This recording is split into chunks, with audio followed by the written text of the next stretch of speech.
No rational point at which to stop them. And this is, people will have only one recourse, and that will be to go out and say, we want the rule of law. We want a government that follows the law. And that's going to take people to hit the streets because there isn't another. JD Vance, the Appalachian man with a best-selling memoir that touched many, now stands before us as a senator. Sounds good, but hearing him, you'd imagine he only took a hurried Wikipedia crash course to prepare for a podcast. Not that he actually knows much about actual politics. Rather than profound debates, Vance provides truisms like attending a circus, seeing a monkey act, and confusing it with the CEO of a multinational corporation. He brags with smooth-sounding phrases that are actually nothing more than empty vessels that have no substance. He speaks at great length, but nobody is ever quite sure what he is saying. A prevalent condition in American politics to speak and not have a clue as to what you're saying. And folks think that's intelligent. That makes you a legitimate politician. The outcome, the government gets a senator who appears great on the surface,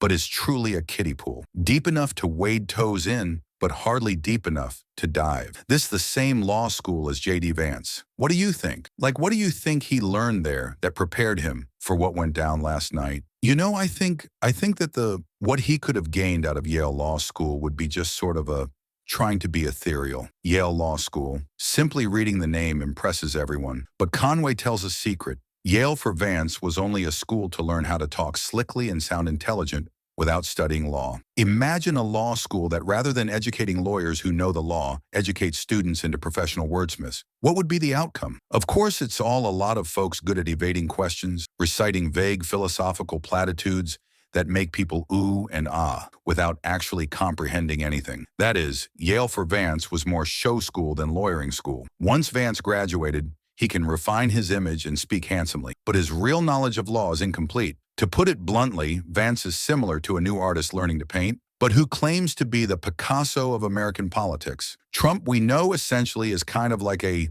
mushka doll? How do you say that? Of lies and mechacity. Effectively, he'll lie. Then he'll lie about lying. Then he'll lie about lying about lying. And then he'll lie about lying about lying about lying. Donald Trump Noah, a person well known for his traditional skill in lying. If you believe that only common people do it, Trump is a maestro of the craft. He doesn't lie once, he lies twice, then he denies a previous one and follows this infinite loop. Think of a matryoshka game of lies, as Russian nesting dolls nest inside each other, layer upon layer of lies, layer by layer, peeling back to find yet more layers of deception. And Trump is both storyteller and master of disguise in the farce he has constructed for himself. Each time he opens his lips, the entire world laughs or shakes its head in incredulity at his boundless illusion. It was a bipartisan bill on immigration that was going to attempt to repair some of this stuff, and Trump did not want to repair it. He made the House vote it down because he doesn't want a logical system. He wanted the system to fail. This is where Trump most clearly shows his vengeful side. Rather than backing a sensible immigration bill introduced by both sides, Trump used his authority to push the House to vote it down. He doesn't want a system based on rules or laws enforced. He likes the chaos and instability, likely because it's the business politics model he's following. For Trump, immigration politics isn't about resolution. It's a power play and manipulation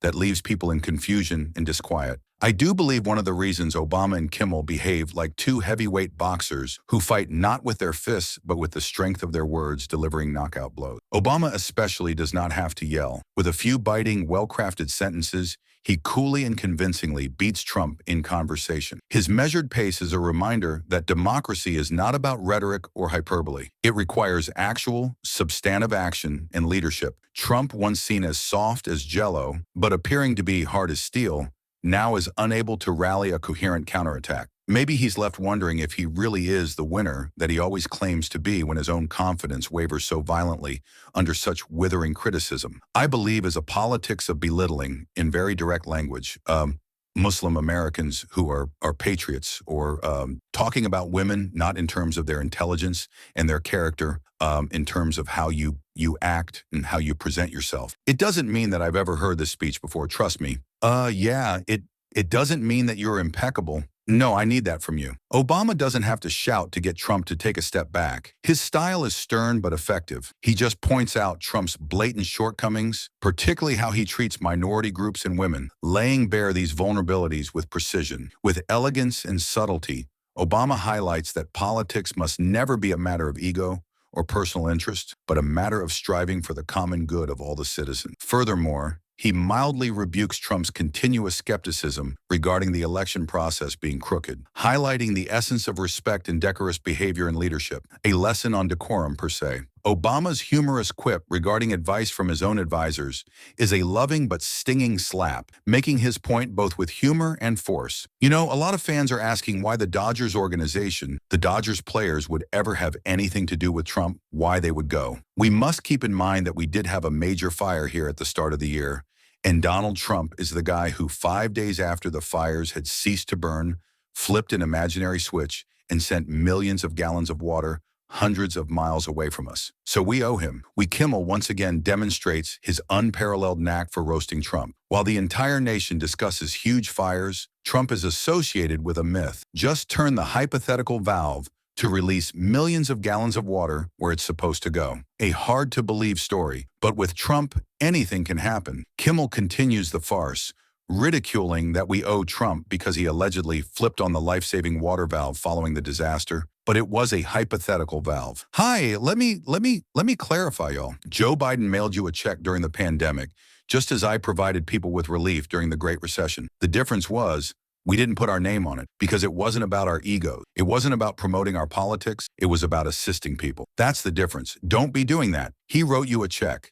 Don't get taken in. Okey-do. Don't get bamboozled. Obama reveals the reality that Trump is only the sponsor of the relief money that Biden actually carried out. He highlights that Biden does not need to put his name on every check or claim credit openly. Place this into perspective. Instead, his actions are based on a genuine intention to really assist the people at times of need without any hidden agenda of furthering his political interests. This dichotomy serves to point out a stark distinction between the two men. Biden toils diligently for the actual good of the people, pursuing policies and initiatives that better lives. Trump, on the other hand, seems to prioritize self-aggrandizement, always trying to use these gestures to advance himself politically, eclipsing the actual effect on the people he purports to serve. It's up to all of us to make it right. It's not going to be because someone comes and rescues you. The most essential office in this democracy is the citizen, the regular person. Lastly, Obama gives a vital warning regarding democracy, highlighting that it's not some external force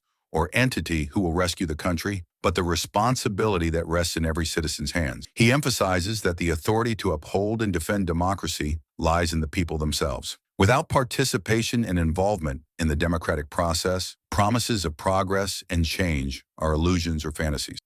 Obama's message is unmistakable and persuasive. Change for real needs the people to stand up and act. Passively waiting for others to save or fix issues will only result in stagnation and disillusionment. The future of democracy depends on the involvement and determination of every citizen. When Elon Musk suddenly backed out of the interview, the internet exploded, spawning the viral Musk Flakes trend, playfully nicknaming him Snowflake Chief, a loud billionaire who trembles when challenged. It's hard to believe that a 61-year-old man with a broken coffee cup could make Musk hesitate, and this is what Musk was considering after having second thoughts. Need to know.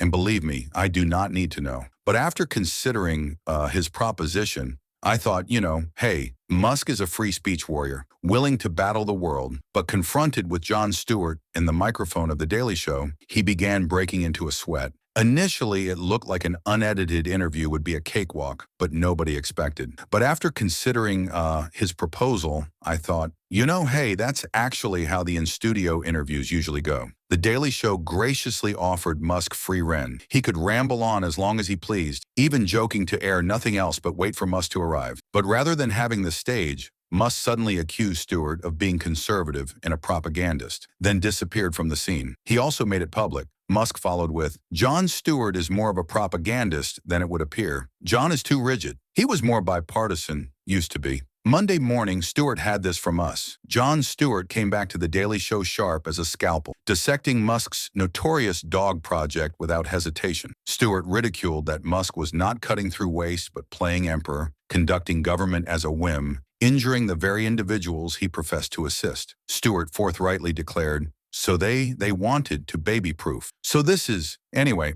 we had some criticism of Doge. During Stewart throwing punches at Musk, Stewart broke a coffee cup on the table, cutting his hand. This instant was immediately turned by the World Wide Web into a symbol of the David versus Goliath fight. Stewart bleeding for the truth, while Musk also wrote that he wanted to be on the show, but with clauses. Musk tweeted or X'd, I guess that he would like to appear here and have a conversation with me as long as the show broadcasts unedited. So I figured Stewart did not hesitate to call out Musk, and stating that he did not want to answer difficult questions, but wanted to run the whole game. Stewart also schooled Musk that bipartisan does not mean backing Trump in the U.S. while clapping for the far-right party in Germany, but accepting dictatorship in two forms. Stewart expressed backing for Donald Trump and also Germany's AfD party, that's not bipartisan. That's just the same. Stewart continued to state this. I do have some criticisms about Doge.